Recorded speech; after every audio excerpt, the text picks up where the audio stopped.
我讲了这么多次，7864次，我说珍惜生命，远离737。737我很熟了啊，我已经有大概至少7000个小时在737上面了啊。737大概前后加起来超过10年的时间。737机龄15年啊，不算老了啊，再老的我都飞过。189个座位全经济舱啊，是非常非常狠、不讲武德的航空公司啊，被大家干到爆了。我今天还会讲一些台湾新闻没有报的事情啊 ，Mayday Mayday Mayday， 叫 Mayday 之后5分钟，干，因为鸟击而重飞。但是呢，鸟击不会造成，绝对不会造成起落架放不下来，绝对不会。飞行员啊，一定有他不可说、不可告人，我们不知道的事情，他一定有不可及之急啊。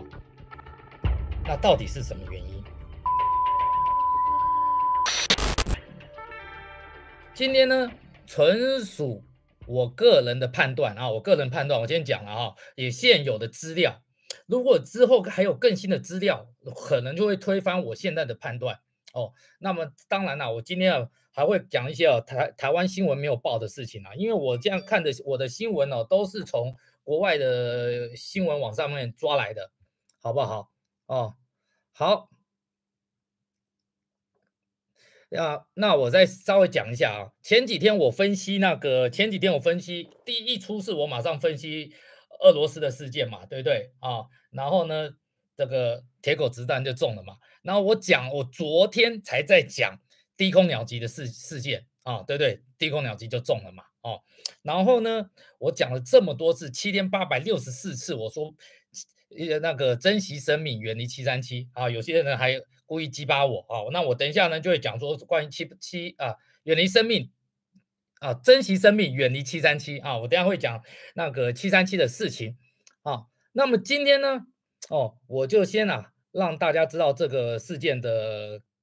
概况哦。原则上是一架济州航空波音737-800型的客机。737我很熟了啊，我已经有大概至少7000个小时在737上面了哦。737大概前后加起来超过10年的时间啊。那737-800的客机，济州航空机尾编号是 HL8088，发，其实这是很好的8088发的尾号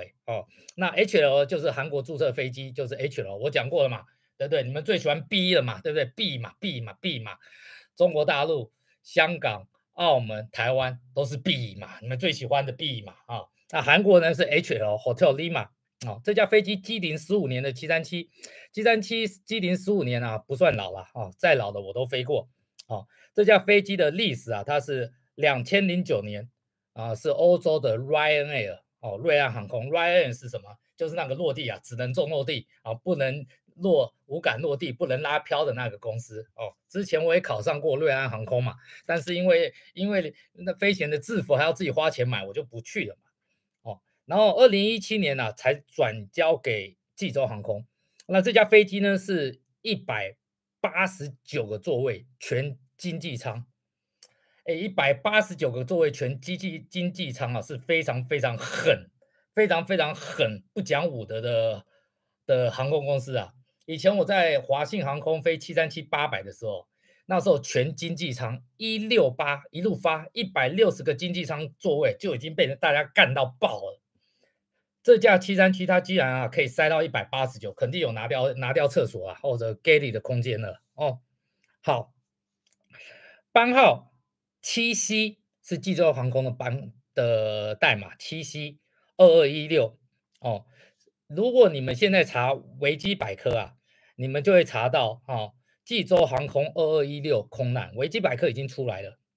但是呢，它是借现有的资料去 update 它的那它上面也写的不一定完全正确那我等一下会补充那个维基百科都没有的资料在里面毕竟我也有一些朋友在韩国啦这架飞机是由曼谷飞往韩国的雾安机场。雾安机场是韩国国内线一个小机场这个机场本来济州航空没有飞的时候，已经快报废养蚊子了哦，人家叫做辣椒机场的，居民都在附近啊晒辣椒，是因为有那个济州航空开始飞哦，这个机场开始又活络起来哦。这架飞机表定曼谷时间凌晨1点半起飞哦，是廉价航空就这样嘛哦，凌晨1点半起飞，飞到韩国是表定早上的8点半哦，表定早上8点半，两边有2个小时时差啦哦。结果呢，在曼谷就先延误了1个小时，当地时间凌晨的2点29分才起飞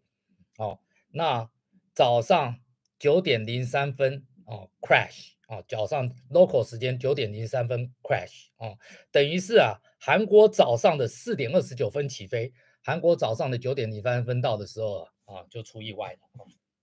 这个飞机啊，他们原本是用1号跑道，那因故呢重飞，塔台许可他们 clear to land runway 19在19号跑道落地落地就出事了。好，那么我跟大家现在就是这个大概的现况大概的现况。那我跟大家补充一下说明这个是后来我得到资料哦，这个飞机啊，在8点57分的时候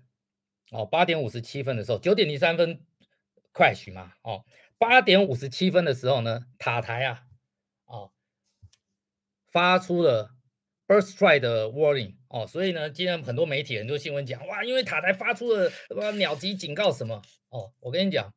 ，10个机场有8个机场的发出鸟击警告，你明天去听松山机场，我们台北松山机场的那个 ATIS 就是机场的资讯频道，它也是就讲 bird activity at vicinity of airport，你去听桃园机场 ATIS 一样，机场的资料播到，飞权起飞落地到听的播到，它里面就尾巴都会讲birds activity at vicinity of the airport 或者呢，我们落地前呢，塔台都会跟我们报 catching bird activities catching birds 都会这样子讲，所以每个机场我跟你讲，80%的机场，我就跟你讲，80%的机场都会报，我飞的机场80%的机场都会报每个机场几乎都会报，这是很正常非常非常正常，再正常也无误的，只要有鸟，机场这都会警告每一个落地航班的飞机 caution bird activities 这是很正常的所以不要把这个鸟击 warning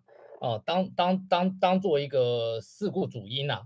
那跟有没有鸟击是两回事两回事。好，8点57分，塔台issue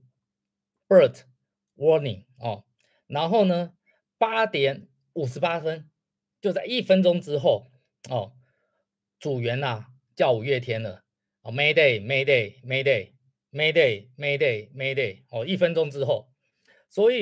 然后呢塔台许可 clear to land runway 19所以他们这飞机原本是要降落在1号跑道，是往北飞，要降1号跑道。结果呢，因故重飞因故重飞。我想因故重飞就是因为鸟击因为是鸟击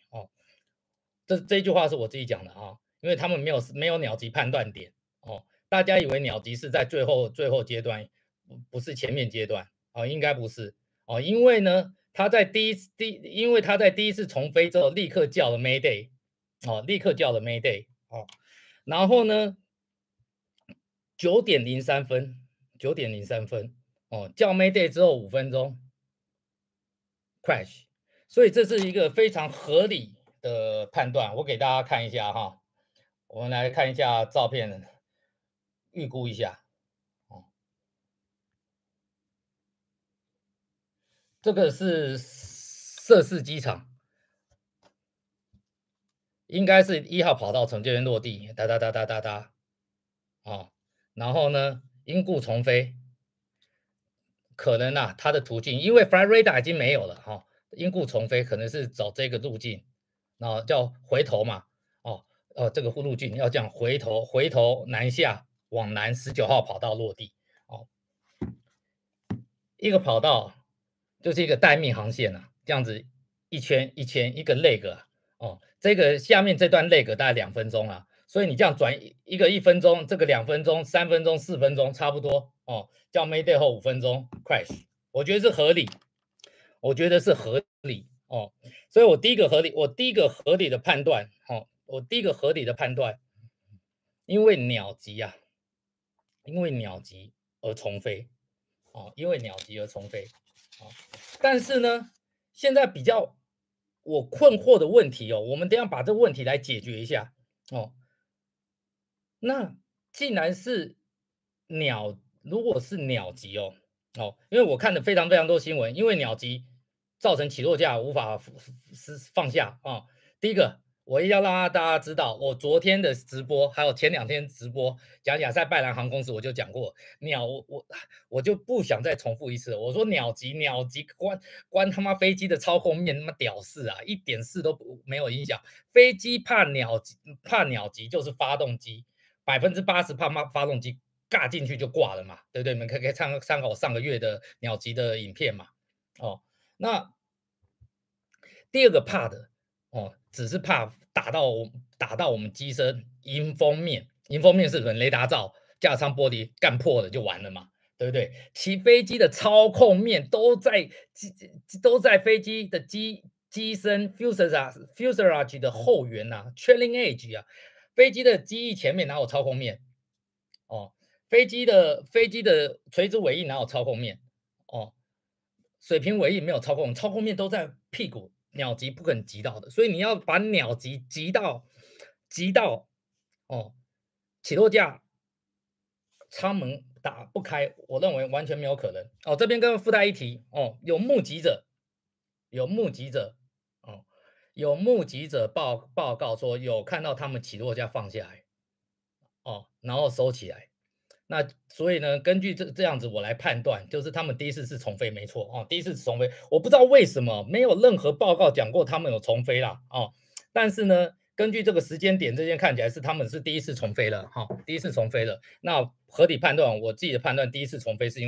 就是因为鸟击嘛哦，那他们又叫了 Mayday Mayday，好，那鸟击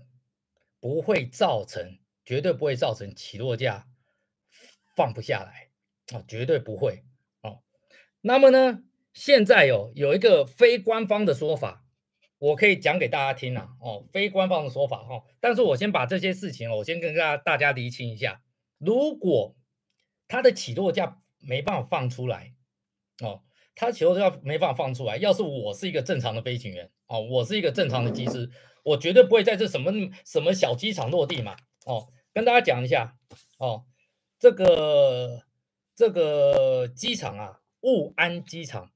哦，雾安机场，哦，这个他们落地的要求跑道只有2500米，哦，2500米啊，相对来讲啊是非常非常短的短跑道，哦，相对来讲是短跑道，哦，很多像我们重型机啊，全载重都下不去了啊、那2500米呢是8200公尺啊，8200英尺。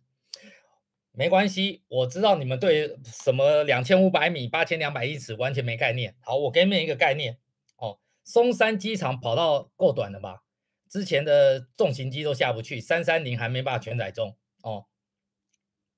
好，松山机场啊，我们的松山机场是8547英尺，8547哦。所以呢，这个雾安机场比松山机场的跑道还要短哦。当然啦，应付737这种飞机啊，绝对没有问题哦。应付737绝对没有问题哦。但是我的问题只是哦，如果如果我今天起落架放不出来，我绝对不会笨到我绝对不会笨到去落在雾湾机场。我附近很多机场，它附近最旁边一个机场不用5分钟就飞到的哦，群山机场2743米哦，9000英尺，9000英尺接近1万就够大喽。再往上面20分钟，光州机场哦更长2800米9186哦。那其他机场你就不要讲其他的那个韩国首尔机场这些了哦。那我的问题，第一个，这个我一直困惑，我今天一整天的问题就是说，这个飞行员他为什么要在这机场降落？他为什么不到别的长跑道机场？至少我刮的够嘛，对不对？那我第二个问题是，如果他坚持要在这个机场落地，他又叫了 Mayday 了，五月天了，那为什么机场单位没有派出消防车去喷消防泡沫？消防单位没有注意到这件事情，没有派消防车救难人员先再跑到旁边等待，对不对？这是我今天我唯一的疑问。好，所以呢，飞行员呐、一定有他不可说、不可告人，我们不知道的事情，他一定有很急啊。跟我今天去那个耶诞村，他妈憋一把尿，急到膀胱快炸掉的这种原因啊，他一定有不可及之急啊。那到底是什么原因？到底是什么原因？对不对？我为什么不落这么长的机场？我硬要在这边落。感谢红红。好，直到我今天下午我看到一个新的资料哦，根据这个报道未经证实，根据南韩媒体最新的报道，哦，这个飞机啊，先被鸟击，跟我讲的一样，哦，鸟击造成发动机起火，然后呢，机长重飞，哦，然后呢，因为发动机熄火嘛，对不对？造成与发动机连接的液压帮浦，我们737啊，应该所有飞机都一样，飞机啊的液压系统哦，靠引擎去带动，这个液压会转嘛，对不对？液压棒它要工作嘛，所以每一个发动机提供的液压，我们737有理论上有3套啦，一套备用的，左边一套，右边一套。哦，左边发动机提供右边液压系统，右边发动机提供左边的液压系统。哦，然后呢，每一个发动机呢还有电棒 （electrical hydraulic pump） 哦，还有电棒。哦，那所以呢，我们737上面有每一个发动机哦，不能讲每个发动机，应该说每一套液压系统，我们737上面正常有2套液压系统，然后中间一套备用的，所以两边都可以两边它都可以互相支援。哦，所以737呢2套液压系统，2套，然后呢每一套液压系统呢，一个是引擎 pump，引擎在发动，液压就转。然后呢，引擎坏掉了呢，它还有电棒，电力的公棒哦，所以呢，一颗发动机失效